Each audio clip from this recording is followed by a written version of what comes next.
This just happened to be one of our institutional grand rounds today, and I received a phone call a couple of months ago from Dr. Kirch's office, and he asked if he could come speak and or actually come visit. And then I said, we would love to have you visit, and it just so happens we're going to put you to work. So we're very, very blessed today to have Dr. Darrell Kirch come in. Dr. Kirch has been dean of 2 different medical schools, including Medical College of Georgia, as well as Penn State. But his current role as president and CEO of the AAMC. He's held that position for about 13 years. And we are very, very thankful for him to come in and discuss with us something that we are going through even as we speak. And so I won't destroy the title. I'll let Dr. Kirch come up and speak to us. Thank you so much for coming. Thank you.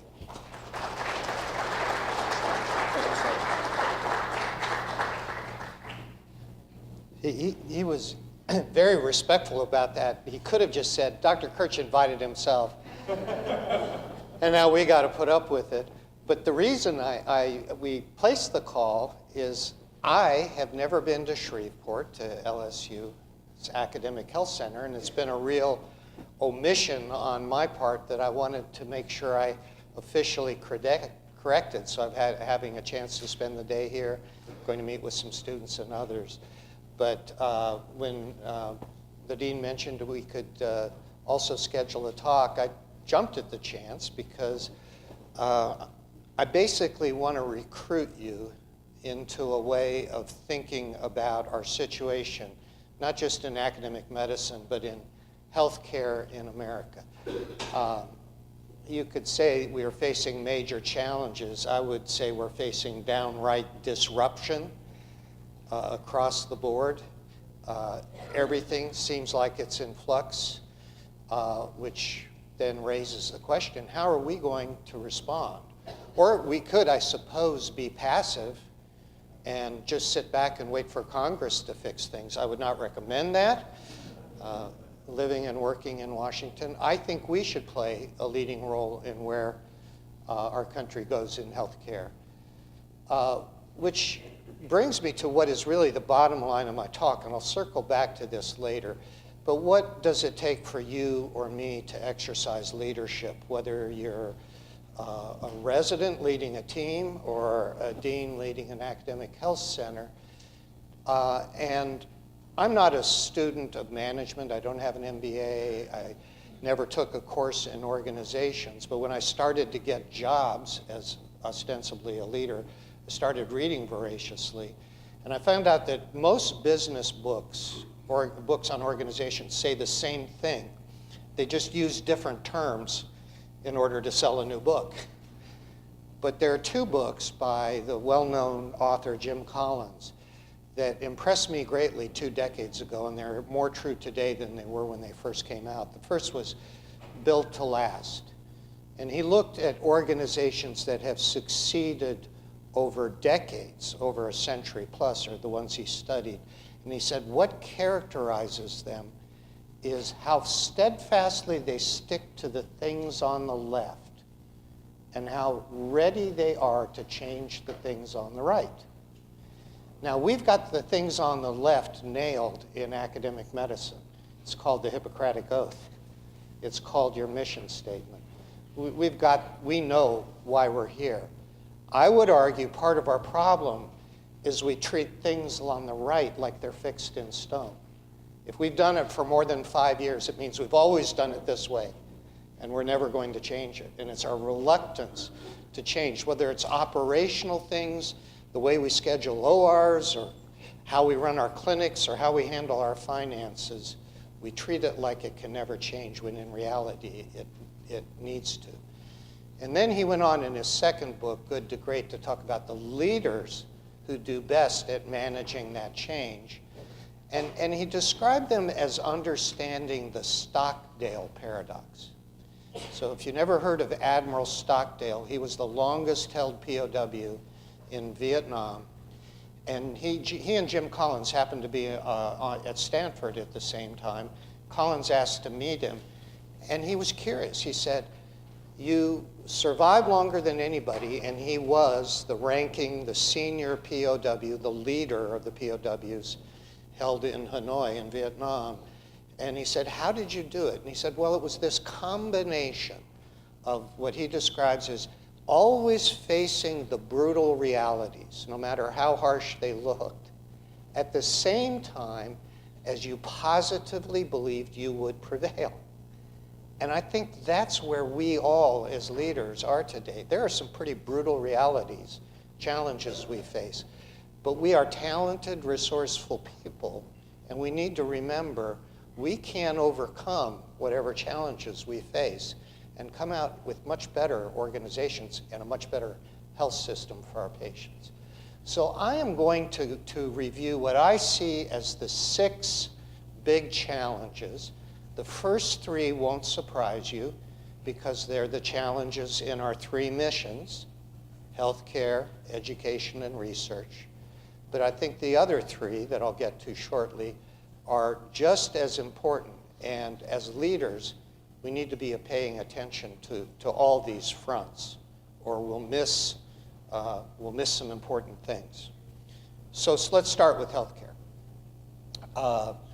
I understand there have been a few tweaks taking place here in Shreveport around healthcare.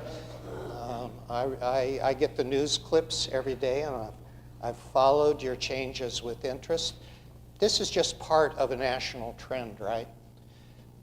2 trends that we've known about for decades that we still haven't quite figured out are how much we spend. It's hard for me to believe, but by 2026, $5.7 trillion, it's only 8 years from now. You know, we keep talking about this being unsustainable. I don't know where that point is, where it breaks the bank, but I don't want to find out either. I'd like to see us be able to more substantively soften that curve. And the other fact we've known forever is despite how much we spend, we don't get the outcomes we want. And I know if you look at your Louisiana state indices around things like infant mortality, you're certainly not happy with them and where you are. I think we all believe as a nation we are better, and we should be better than this. My predecessors, going back 50 years, all talked about these 2 things. What I think is relatively new and feeling very anxiety-provoking to all of us are some other things that are going on. What is government, state and federal government, going to do? I think the results of the midterm elections indicate that probably when it comes to health care, the federal government is not going to do much. I doubt that we're going to see more wholesale attempts to repeal the ACA, and if we were, they would fail. But I do think there's going to be a lot of room for further action at the state levels, and we'll have to track that carefully. The second category we ignore at our peril, the average annual cost per patient of some of the new biologics is well over $100,000. Some get up to the $300,000-$400,000 level. We're about to cross the line where we're spending more in America on pharma than on physician services. That is stunning, and it's a challenge to manage. I want to just focus a little more deeply on the other remaining 3. If you don't know that reimbursement is being constrained, regardless of the source, you haven't been paying attention. We've been following this closely at the AMC, and I refer you to 2 reports we've done. One on hospital mergers, consolidations, different forms of relationships like you've done. And then one that has just come out, these are on our website, on funds flow. Because for decades, we've relied on our clinical earnings, our clinical reimbursement, to support the whole enterprise, cross-subsidize education and research, and now those earnings are being constrained, raising the question of how will we respond? This issue of how can we sustain the academics through funds flow from the health system, the hospital, and the physician practice needs to be rethought, and this is an attempt to start that conversation. In response to constrained reimbursement, most of us are saying, well, we've got to get bigger. If our margins are getting thinner and we still want to support the medical school and other schools in their efforts, we've just got to grow the clinical enterprise, right? The challenge here, which you are now in the thick of approaching, is as follows. What we observe and what our report from the AMC showed is that in a lot of these consolidations, whether it's a joint venture, a full merger, whatever, they achieve the anatomy of integration, but not the physiology. So everybody's has the same name on their jacket. You're branded now in a new joint way, but you're not necessarily interacting to try and achieve better continuity of care, a higher value health system. Getting bigger doesn't necessarily solve the problem. I meet with educators around the country who say, wait a minute, we went from being a $1 billion a year health system to a $5 billion a year health system. Why do we have fewer places to teach? How did that happen? These are the things we need to be paying attention to. And then lastly, on the health system side, something that worries me personally, I am a card-carrying member of the baby boom. We like to refer to ourselves as the silver tsunami. The wave of the baby boom is not hypothetical, right? It's real. And now we have 10,000 boomers turning 65 every day. The AMC every spring does an analysis of physician supply. The solid lines are different, using different assumptions about the demand for physicians, what the demand will be, and the dotted lines are various assumptions about what the supply will be. And even from the back of the room, you can see that all the solid lines are above all the dotted lines. We can't forecast scenarios where we've got enough doctors. By 2030, our estimates are the range could be anywhere like this. If we can use PAs better, advanced practice nurses better, and if we can produce them, maybe it'll be on the lower end. If we don't, if physicians retire earlier, if other things happened, we could be in a deeper problem. And the boomers are real. They're aging. A lot of them are like me. They plan to ski until they're 90, even if every joint has to be titanium. So it is going to put a huge demand on the healthcare system. These are daunting challenges, and we're just talking about one mission area. What about science? In 2016, the Oxford English Dictionary declared the word of the year. It was post-truth. And their definition basically is that it says a post-truth world is one in which facts are less influential in shaping public opinion than emotions and personal beliefs are. Example, in our world, the anti-vaccine movement. No matter how many facts are out there, how hard we work, that movement is persistent. In some areas, appears to even be growing. This is what a post-truth world yields. That has put a tremendous, we are in a world which is based on science, right? We can't afford to be post-truth. We hurt patients if we do that. It means that we have to be more vocal than we've ever been before about the support for science.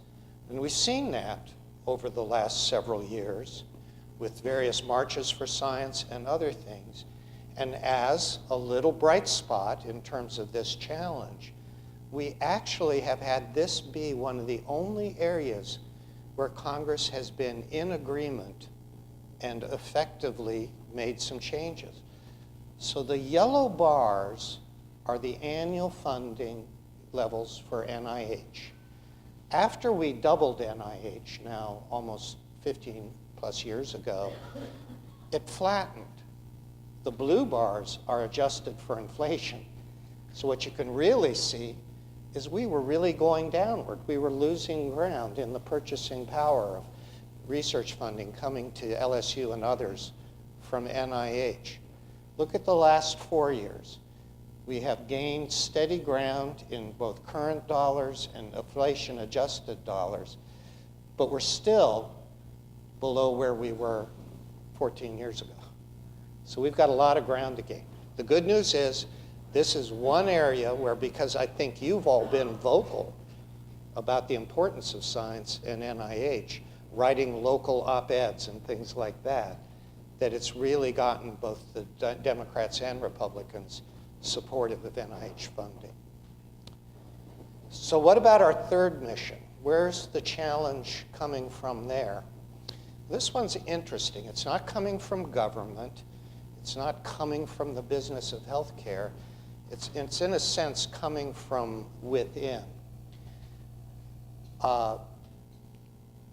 We have had a model of medical education, whether we admitted it or not, for decades. We've acted as if we have this continuum from when you first decided you wanted to be a doctor through your practice that was a continuous process of learning and assessment, and you got better and better. But the actual learning and assessment tended to be very based on one thing, facts. It was a paradigm in which you arrived as a medical student or as a pre-med student, and you were sort of an empty vessel to be filled with, so many facts going all the way from general biology, physics, and calculus to the first 2 years of medical school to the clinical rotations, more and more facts. The problem with that is that we used to believe that you could hold enough facts in your cortex. The reality is that doesn't hold anymore. The exponential rise in genomics, proteomics, metabolomics, and so on, the facts, the relevant facts per clinical decisions far outstrip anybody's clinical or cognitive capacity. There are physicians in here of my generation. Some of you admit it were like me and you carried the Washington Manual around in that perfectly, I don't know if I guess they sized the book to fit the pocket. But would you pull it out and look in the Washington Manual with the attending during rounds? No way. You were committed to pretend you had mastered all the facts.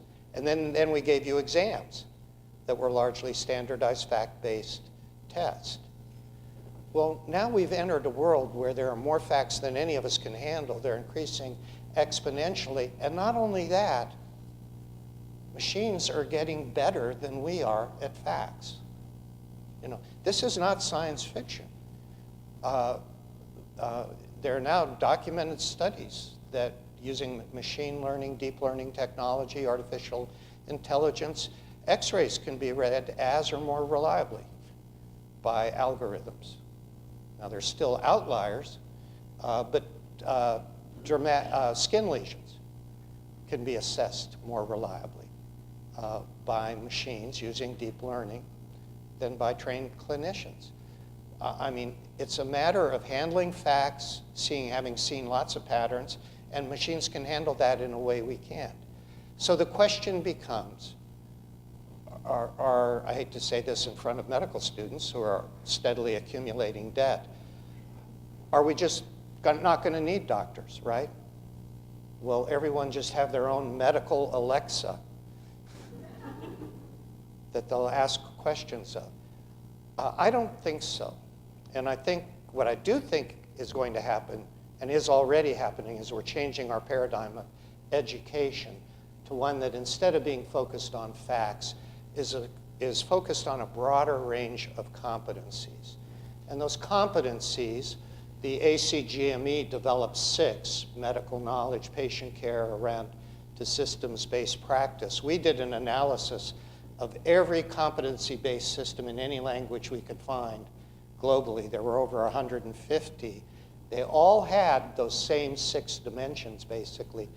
There were 2 that we added from our analysis, interprofessionalism and personal and professional development. But globally, we were all agreeing, a doctor needs all these competencies. And Watson is probably going to become more and more of a help in just one dimension, handling medical knowledge and data. So yes, I believe there will be a digital assistant involved in the clinical transaction. I was having a discussion with Dr. Platt earlier. My hope is that it's a device that sits on the desk unobtrusively, uses natural language processing, at the end produces a clinically oriented note, which the physician can check, registers any instructions for the patient, and they're handed to the patient on their way out or sent to the patient's cell phone. Prescriptions are sent. The doctor checks to make sure, but the doctor no longer is shackled to a keyboard, but as actually looking to and talking to the patient and emphasizing many of these other competencies, including helping the patient struggle with shared decision-making. This also means we're entering a different world of learning. So I asked somebody to send me a photo from an average first-year lecture while it was occurring at LSU.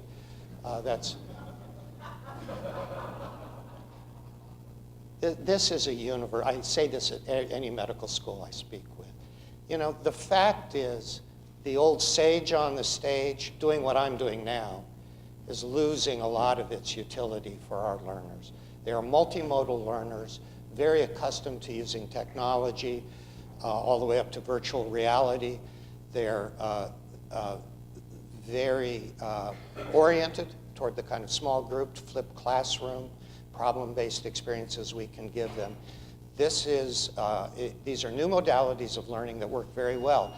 The University of Vermont, in trying to be on the cutting edge of this, is actually eliminating all whole class lectures from its medical school curriculum. After orientation day, it is all small group interactive learning.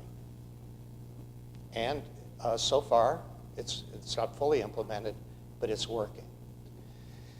So I've covered the 3 missions, right?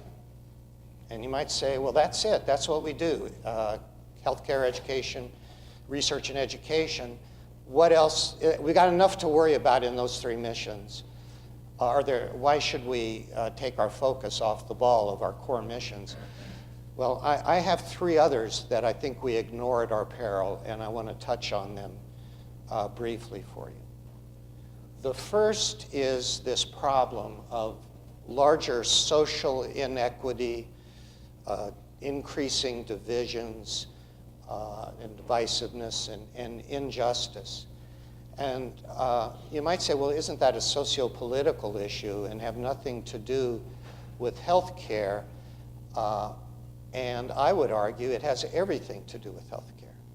Because as everybody in this room knows, and as you see in your clinics, in the ER, every day, those socioeconomic factors, income inequality, educational gaps, all of those factors directly flow into creating what Dana Bowen Matthew calls, what the phenomenon we politely call health disparities, which brutally, brutal fact here is we have haves and have-nots in healthcare in the United States.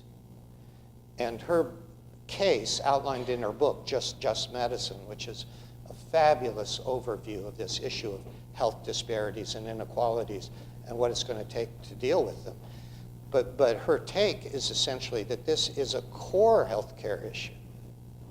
It's not a peripheral issue, because we see, and especially in academic medical centers, we see the direct impact of health disparities each and every day. I worry about where we are. We're not in a good place in America right now, in lots of ways in this dimension.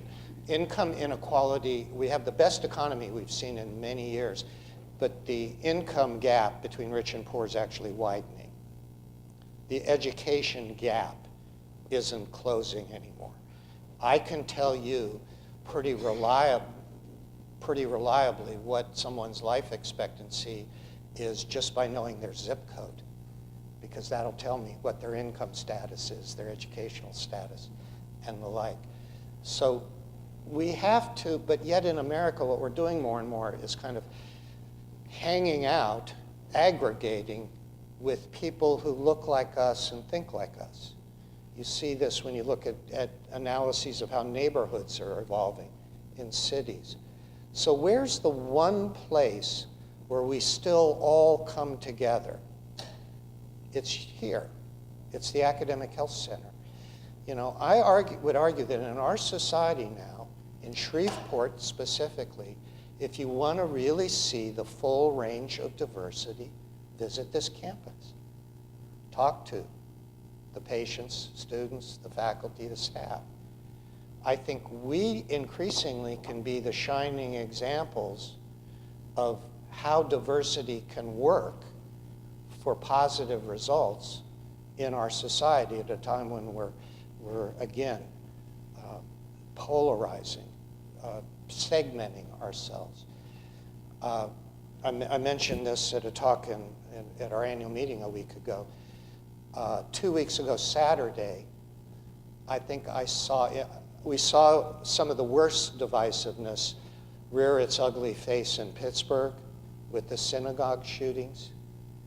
And then we saw an academic health center, in this case Allegheny Health System, rise to the occasion when their trauma teams saved the alleged gunman, who, even as he was being treated by Jewish staff members of the trauma team, was spewing anti-Semitic invective. They rose above it. So it was a terrible incident, but think of that moment in which, with all that terror and hatred in the air, they actually showed grace and inclusiveness and compassion. I think we have to more and more take on that role as places where this happened. I love the poster, which I think is just down the hall here, about your own diversity fair. It's highlighting cultures and the power of diversity in your organization. I think you, like many other institutions, are working hard at the very entry level to the profession, doing holistic review to achieve more diverse classes. I believe that we're also getting better at all the unconscious bias that still exists within medicine as a profession.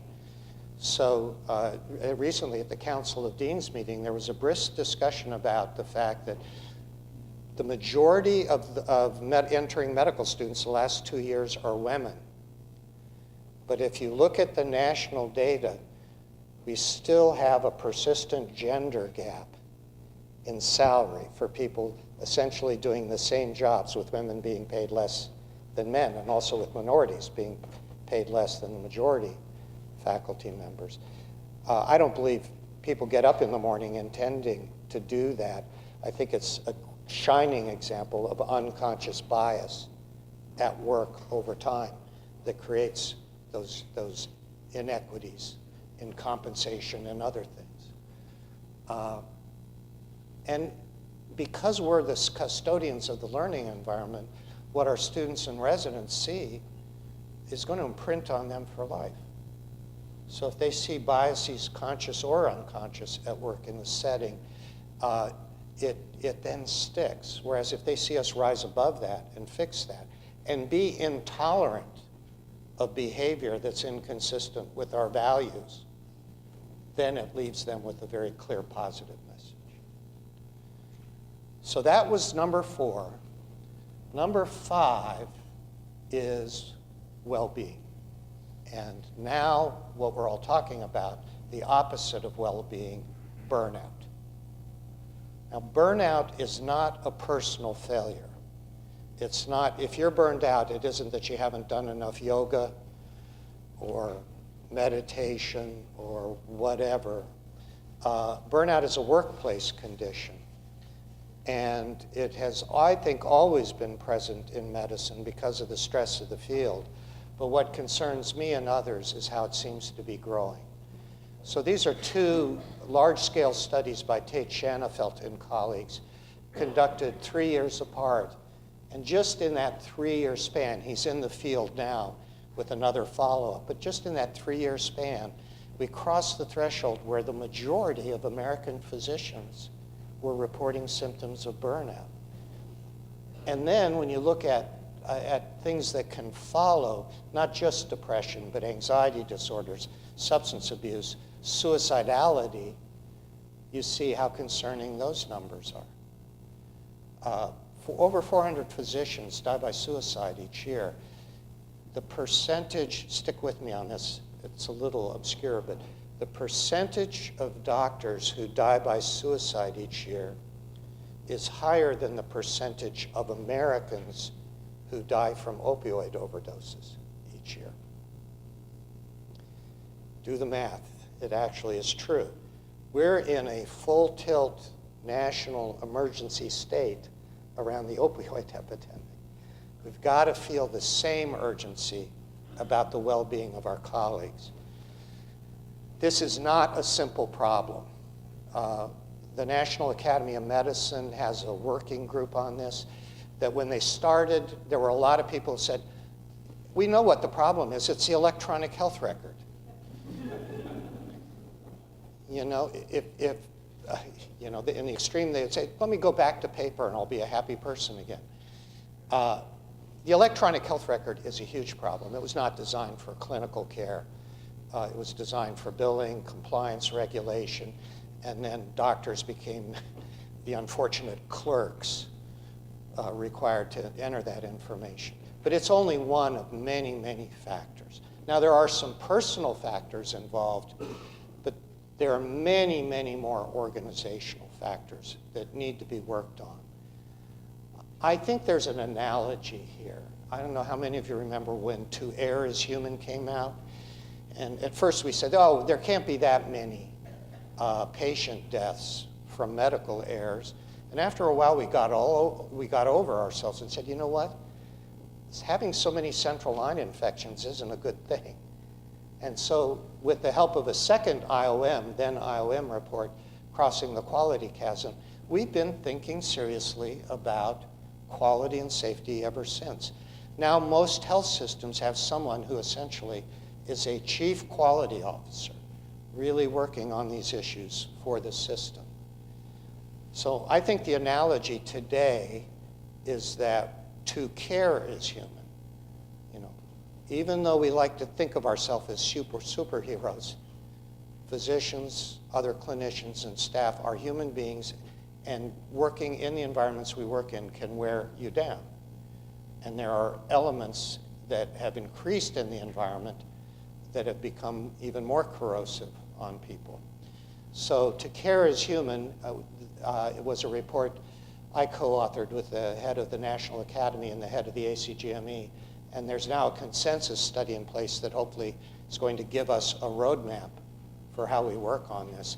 I've been fascinated by the number of systems who are now appointing, like a chief quality officer, appointing a chief wellness officer to focus on the well-being of faculty, staff, and learners. So that's challenge number 5. Now 6.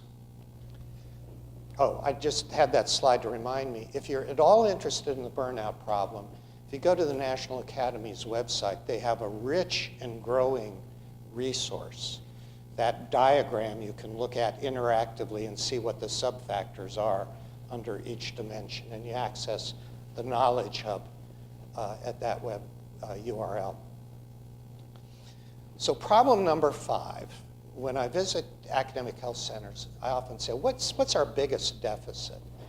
And not uncommonly, the answer is money. You know, if there was more money in the system, we'd be just fine. If the state went back to the good old days when they gave us X amount instead of what they give us today, then our problems would be over. I would argue, respectfully, that $3.7 trillion, which is what we spend now on health care, is a lot of money.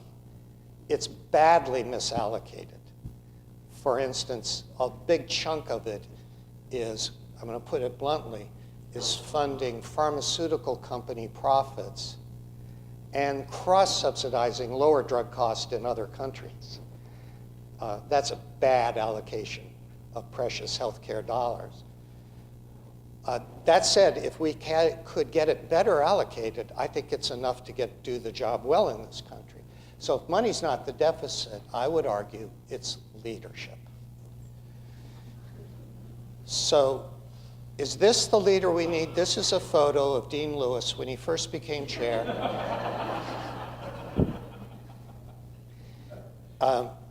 There's a French author who studied American attitudes. His name was Clotaire Rapaille, and he wrote a book called Culture Code. And he said that you can find code words that describe what a culture's attitude is about something. And he said in America, the culture code for leader is Moses. Americans love thinking of leaders who can be like Moses. So this is Dean Lewis. That's the strategic plan on that tablet, and the roadmap to carry it out is on the tablet on the left. It was simple, and everybody just followed it. Not.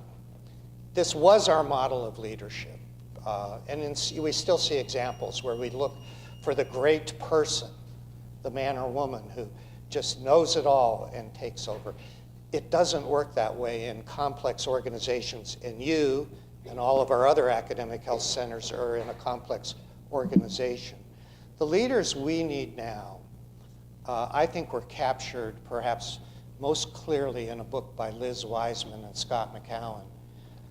Liz has a great YouTube. It's easy to pull up. You can watch if you'd like.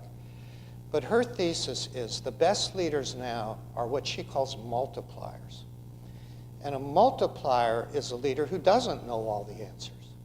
They're not going to sit down over a weekend and draft a strategic plan. Their particular contribution and talent is in maximizing the contributions and genius of the people around them. Now, she makes her point really clearly this way. She says there's a leader who's the opposite of a multiplier. She calls them diminishers. And then she will be talking to a group like this, and she will say, I want you to think of a diminisher you've worked for. And people say, oh, well, there was that guy, and then there was her. You know, and people that they felt were damping them down rather than bringing out their best talents, their highest productivity. And then she asks people to think of a multiplier, and sometimes too many people struggle. We don't have enough multipliers at all levels of our organization. Multipliers get it about culture. Nobody's really sure who the first person to say this was, but you can have a 500-page strategic plan, and it'll mean nothing if you don't get your culture right. Culture does eat strategy for breakfast every day, or lunch, whichever meal it prefers.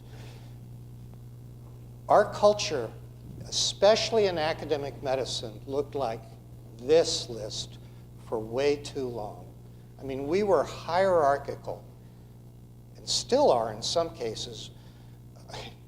I'll just illustrate it with a story from Johns Hopkins, where the Department of Medicine just spent a year-long effort, hundreds, I guess, of man-hours, person-hours, into determining whether or not PGY1s should be allowed to wear a long white coat, as opposed to a short white coat. That's a pretty hierarchical culture. We have so many elements of these forces at work. To solve the problems we have and to be the kind of health systems we want to be, we need the cultural attributes on the left. And the job of multipliers now is to foster this. Accountability is important.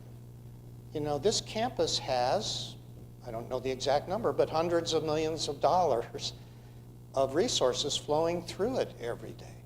Are they really allocated in the mission appropriate ways that you want them to be?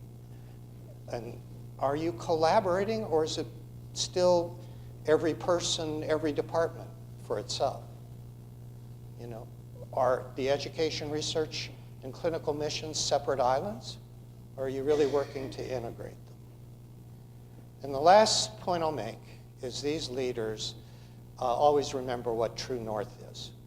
You know, people have asked me, so I've been in Washington now leading an association that's very active in advocacy under Presidents George W. Bush, Barack Obama, and Donald Trump. People say, how do you do it? How do you wrestle with it? And I say, it's actually easy. You know, in our world, there are only two things that count: evidence, facts, and ethics, right? Evidence and ethics can guide every decision. And our ethics, every clinical textbook I read pretty much enumerates the same 4 core principles of our ethics. So, those are the 6 challenges, and I'm going to stop there, and I think we even have a little time for some discussion, if it's okay. Great, thank you.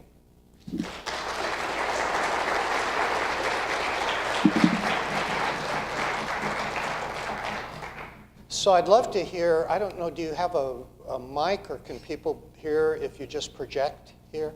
But I'd love to hear some thoughts, some reactions, some ideas about what applies to you right now or not.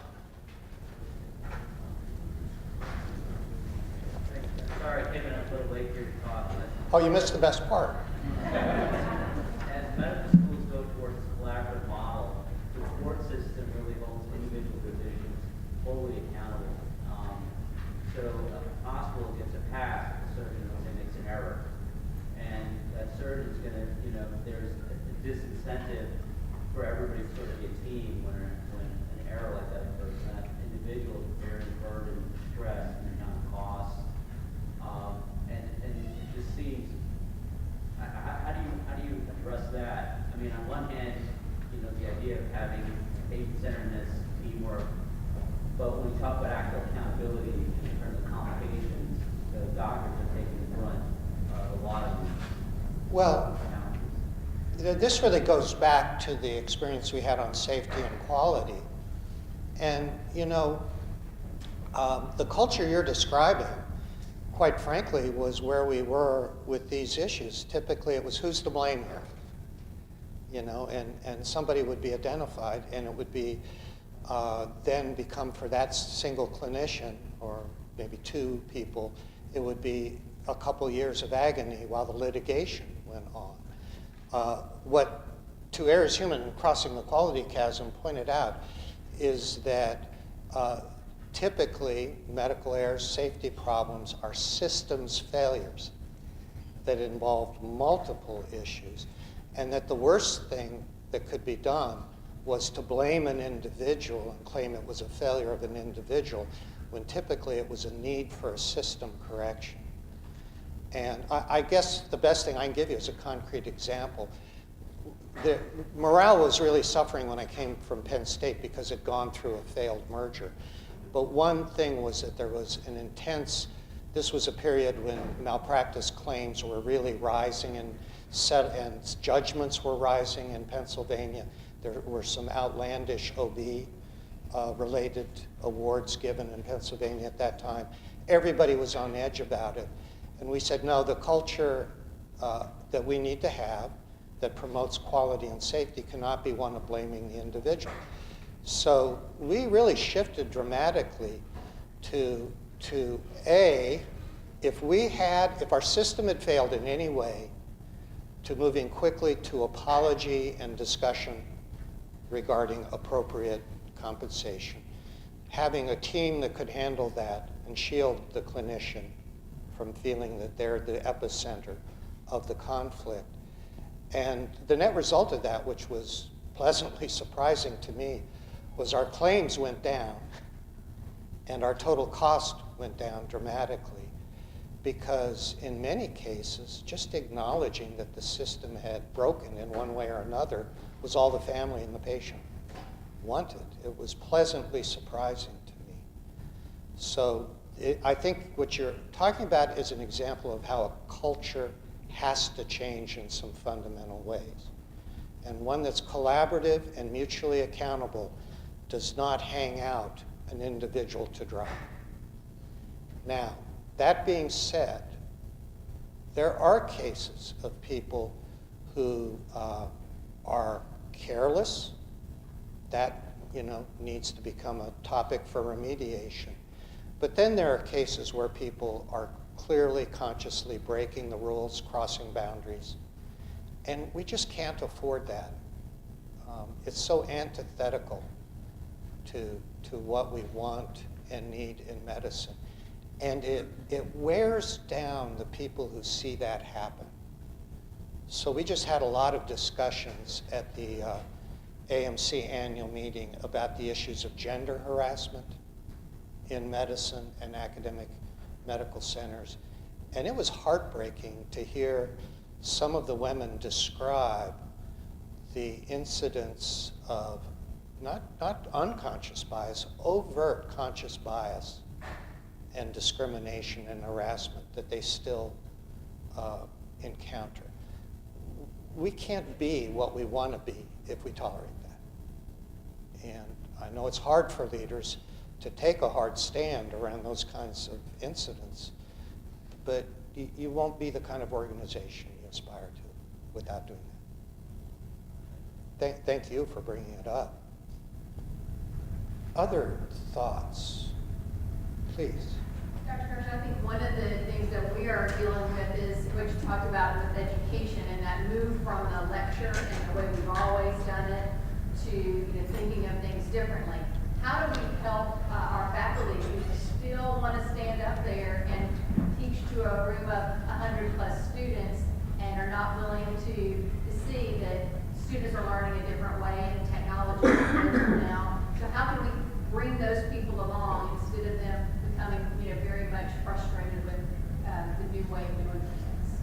Yeah, and you're asking the right person then, because left to my own devices, I would still be carrying around a carousel of 35mm slides, hoping the bulb on the projector wouldn't blow, and the slides once had been color but were all faded, With all due respect to a faculty member who longs for the good old days, they're not coming back and they actually weren't that good. They left some learners out because adults learn in different ways. And today's multimodal, more interactive learning, and there's ample research evidence from the education community to show it's a better way. Now that puts the onus on a faculty member. If you honestly don't think you can adapt, ask 5 of your students to help you. This is one way, people of my era are digital immigrants. They're digital natives. Ask the natives to teach you, how it works. And if you still can't do it, then you have to really think seriously about, are there other ways I should contribute to this program? But we're not going back, and our learners won't let us, and they shouldn't let us. You guys are making great points. I'd love to hear actually from some of the students or residents, if there are any here. Please. One of the things, I'm a first year student, I'll have a bunch of you after this. One of the things I've noticed comparing me as a first year versus some of my friends who go to other medical schools, comparing their kind of curriculum, with medical schools like this class. One of them is at UCSF, and they do it a little bit differently, and then kind of the contrast makes a lot of good point. One of the things I think this program hasn't maybe experienced yet, or maybe I haven't gotten there yet as a first year, is the change of mentality from, as you were saying, learning guidelines or learning facts that we're all capable of doing, and switching to more of a creative thinking or innovation. Not necessarily making groundbreaking discoveries, but learning how to tweak things or not being afraid to challenge old guidelines that we were out there. And one of the things they do here at CSF is they'll have their first years shadow in attending, and they'll try to fix problems in healthcare, kind of like quality enhancement. Yeah. What are your thoughts, I guess, on making that more of an emphasis in your a great example of what you're talking about is actually the new University of Texas Medical School in Austin.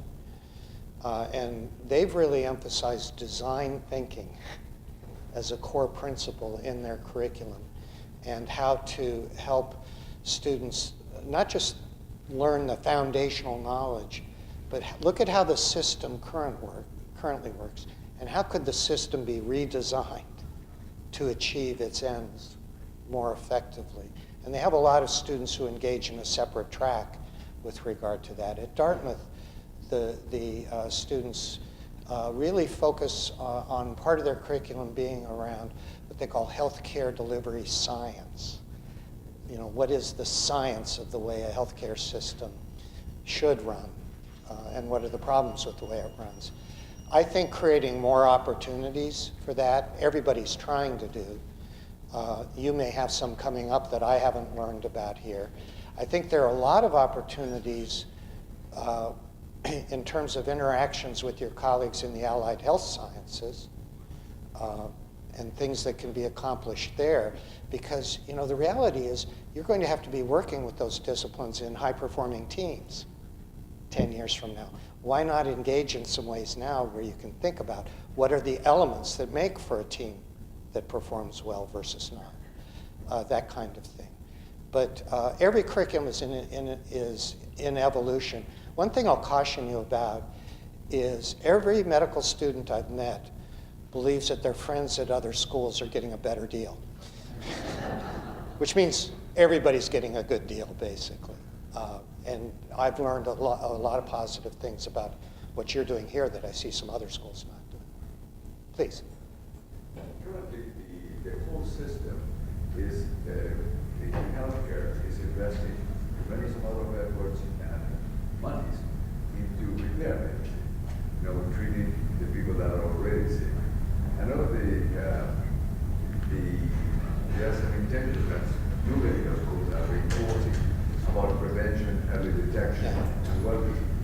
And would you have some words about how, as a medical school, can we focus about that preventive medicine, wellness medicine, healthy lifestyles, that at the end of the day will result in healthy population and less investment in repair medicine? Well, again, I don't know the details of your curriculum, but I'd be surprised if you don't have content related to those topics. I think the real issue you face is that you are the institution in this region that, as much or more than anybody else, is rescuing those people who didn't have wellness and prevention built into their lives. And so a lot of the focus necessarily does turn to the rescue care and away from the preventive care and wellness. Something that I should have put in here, I just didn't want to make this presentation too long, is you've all seen the slide of the 34 developed nations and what they spend per capita on healthcare, and the US is just way above anybody else. The OECD that does that analysis does a similar analysis on what each of these nations spends on social services, the kinds of things that can promote well-being and wellness, better education, for example.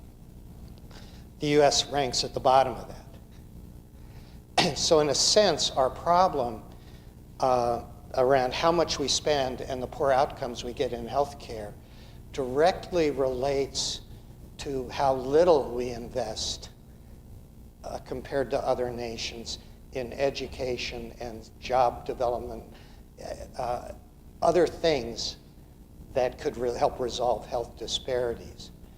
And so for the United States to really get to high-value care, it's going to have to start thinking about, shouldn't we be reinvesting in public education instead of doing what we're doing? LSU's trying mightily to contain its tuition, but the fact is we have been privatizing public universities in this country for a long time, and it ends up with students bearing the load and having certainly higher tuition than I had at a public university, even adjusted for inflation. So it's that underinvestment that really hurts us and undermines our efforts at prevention and wellness. I think we're right at 12, so you get the final word. Thank you. Thank you very much for your presentation. It's fascinating and quite apropos of our times as I see them, being a boomer tsunami of different sorts myself. And my slides have just faded, so I really can't use them anymore, my 35 slides. But I was fascinated with the fact that we aren't here to teach facts anymore. Because it was brought to my attention by my 11-year-old grandson when I went to his middle school presentation, and the teacher the faculty there at the middle school stands up and goes, "We're not here to teach facts anymore." And I just about fell out. I'm going, really? Of course, that's my boomerism. But anyway, the point being, what you just made, is that we're here to manage facts, but we have to somehow inculcate the facts that we're going to manage. I'm getting to the point is that we also, in our curriculum, I believe, have to include how to educate the educators in our newfound freedom. I mean, you know, the phrase paradigm shift is overused, but we really are in a paradigm shift in education. Now, and I think you, in a sense, alluded to this. It isn't that facts don't matter. Facts are important. But you can't humanly contain all of the facts about medicine in your head. So what the educators need to do is say, well, what is foundational knowledge that will equip a person to, when they access facts, to critically assess them and put them together. So I don't need to know the half-life of every drug, for example. I did clinical pharmacology, but I sure as heck should have foundational knowledge about the basics of pharmacokinetics. You know, how it works in general. And then in a particular situation, I will be able to intelligently assess what the facts mean or don't mean. This is a huge paradigm shift. I don't want to keep you too long, but I want to applaud you for one thing and urge you to do something. You have gone through, I think, at this academic health center, a tough time in terms of disruptions in your relationship with your primary clinical partner. I was among others who wondered, boy, you know, how is this situation going to right itself? And I was one of those who, knowing Ochsner, which is also an AAMC member and an academic health center, and knowing from afar about you and what you did, thought this has real potential, and I believe that more than ever. I mean, that's a health system, and you're a health system that is not saying, okay, it's just all about the margin. The education and research can fend for themselves. You know, their experience and your experience is that things have to work together. And that, you know, that's going to take a lot of leadership from the dean the chair, the chancellor down, to the rank and file. And you remember that yin-yang diagram of the values on the left? Just from 6 hours here, I can see a boatload of operating policies and procedures that probably need to change.